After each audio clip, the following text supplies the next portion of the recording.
tinuldukan na po. Tinuldukan na po ni Yusek Castro. Ito pong paulit-ulit, pabalik-balik. Mga kalukuhan ng mga DDS. Parang ako yata hindi makamove on Hindi yata ako makamove on dito sa issue na ito. Well, maiksi lamang po ang ating video ngayon mga kababayan, ano po mga ka-explore. Kaya yung mga nanonood dyan ngayon, yung mga bagong bukas pa lamang at bagong pasok dito sa aking YouTube channel, subscribe na po. At huwag nyo na rin sanang kalimutang i-like yung ating video at kung maaari, pwede nyo naman po i-share sa inyo pong mga iba't ibang social media platform or account. Ano po? Maraming salamat po.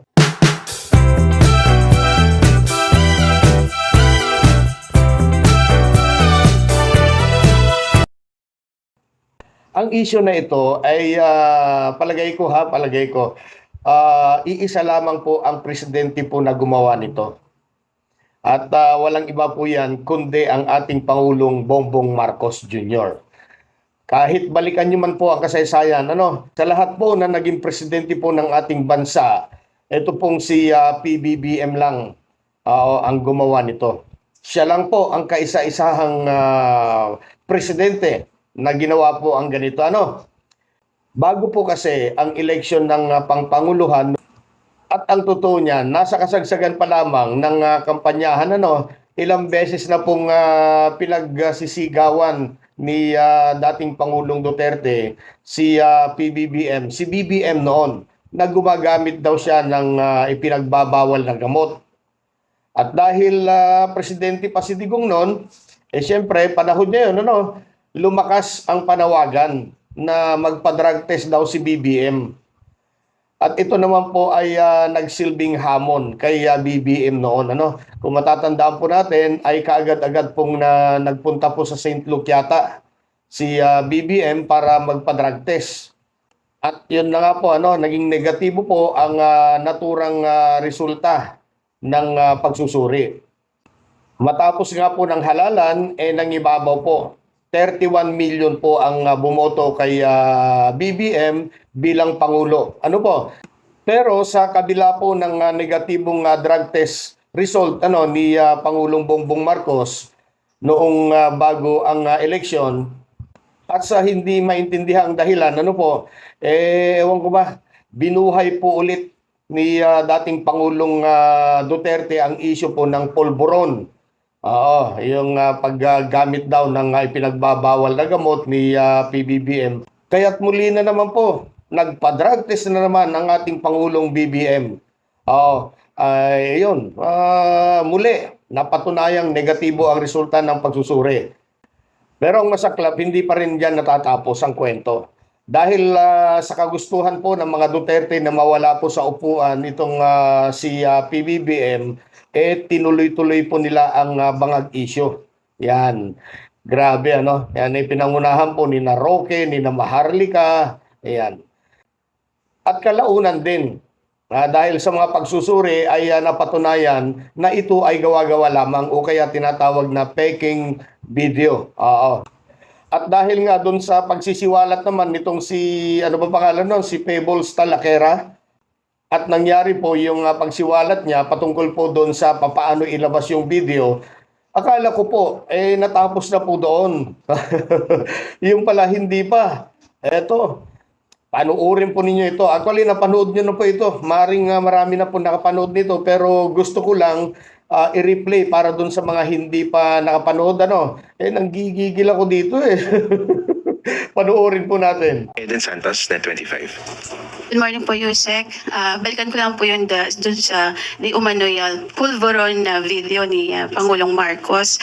Sabi niyo po kanina ay naimbestigahan na yan, pero biglang iimbestigahan pa ng DOJ at NBI. At napat na ito ay fake doon po sa isinagawang pagsusuri from Indian company. Wala po bang plano ang Malacanang, especially ang Pangulong Marcos, na magpa-hair follicle test na siyang hinihingi po para matuldukan na itong issue po ng di umano'y paggamit ng ipinagbabawal na gamot ng ating Pangulo? Sino po ba ang humihingi?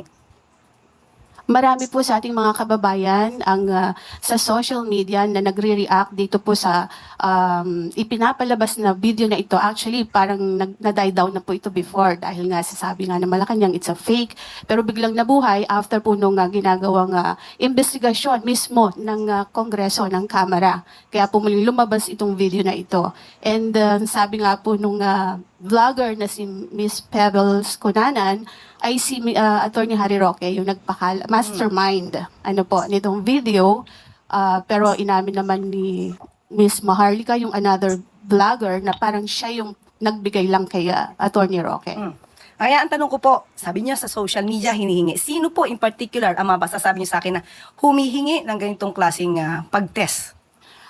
Ang atin pong mga kababayan Sino na po in Madam particular? Yusek, Na po napanood pwede po niyo po? sigurong... Ikaw na po ba? Sige po. Kayo po ang humihingi? Okay. Kaya po masabi lang ninyo na mayroong humihingi. Pero Hindi. marami po sa social media So- kung kayo ay nagbabasa po sa SOCMED, Madam So, Yusek. isa ka nga sa humihingi. Kasi po gusto Sige, niyo tanong ko nga, isa ka ba? Kasi we have to be specific on this. Isa ka ba sa humihingi? ang mga kababayan po natin. So, isa ka sa humihingi. Actually, I'm a journalist. Hindi Sige, naman po tanong ko ako humihingi. Pero parang gusto ninyo na meron lang kayong Basihan. basihan. Sino nga po? Kasi sabi niyo po kanina, ay napanood yun niya yata sa social Opo, Madam Sino po? Yusek, syempre kami po ay mga Pilipino rin. As a journalist, gusto po namin na hindi fake news. Yun pong aming ibabalita sa taong bayan. Okay, so humihingi po. Si Nagdidiman. si Attorney Vic Rodriguez, di ho ba Okay. matagal na rin naman niyang hinihiling niyang hair follicle test. Okay, tanong po natin. Ano po ba ang basihan para sa paghingi at i-demand sa Pangulo ang isang hair follicle test? Ito po ba'y may pagbibintang na siya ay di umanong gumagamit ng illegal na droga? Kung may pagbibintang, liliwanagin po natin. Kung may pagbibintang sa Pangulo, yung nagbibintang ang dapat na magpatunay kung may ginagamit man o wala. Hindi po pwedeng gumawa ng kwento, walang basihan, isang guni-guni para masira ang Pangulo, at walang basihan. Kahit saan po na kaso, kung sino yung nagbibintang, siya ang magbigay ng pruweba. Hindi nyo pwedeng sabihin na, ito, gumagamit ka, patunayan mong hindi. Hindi po yon ang tamang logic. Kayo po na nagbibintang, kayong humihingi at nagdidiman sa Pangulo, kayo muna ang magpatunay na mayroon siyang ginagawang mali. Kapag wala po kayong napatunayan, wala po kayong karapatan humingi sa Pangulo ng anuman demand patungkol sa hair follicle test. Thank Okay you po? Salamat. Ayan, tama po si UC Clear, mga kababayan, mga ka-explore. Hindi naman po kasi po pwede na si PBBM or ang Pangulo mismo ang maglabas ng ebidensya. Kung sino man po ang nagbibintang, siya po ang dapat maglabas ng ebidensya. Alangan namang sabihin ni PBBM na ako po, si Ferdinand Marcos Jr., gumagamit ako ng pinagbabawal na gamot. Kalokohan ninyo. Mga, wag na. Bakit po? Si Digong, kung matatandaan po ninyo, mga kababayan, mga ka-explore, hinamon po ni Trillanes na magpa-drug test itong si dating Pangulong Digong. Ano po ang sagot ng kanyang tagapagsalita na si Harry Roque?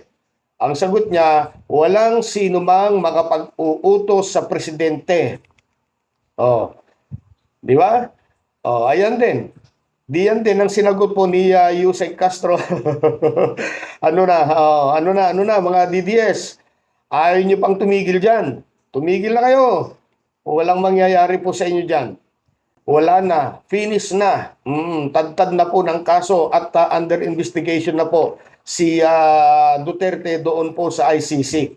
At ang masaklap hindi natin alam kung makakabalik pa si Duterte dito sa Pilipinas. Yang ginagawa po ninyo na patuloy pong paninira sa Pangulo, lalo lamang pong nakakasira sa mga Duterte. Yan ang totoo. Dahil mulat na po ang taong bayan, iilan na lamang po ang naniniwala po sa inyo. Ang totoo niyan, parang kayo-kayo na lamang po Kayo-kayo na lamang po ang naniniwala sa mga pinagsasabi po ninyo, kayong mga DDS, Yan pong nangyayari ngayon sa mga Duterte. Kaya BP Inday, si Duterte na nahaharap po sa ICC, kaso sa ICC, si BP Inday naman po ay nahaharap naman po sa impeachment. At ito rin, si Harry Roque ay nagtatago. Oo, nagtatago po siya sa Kamara or sa Kongreso.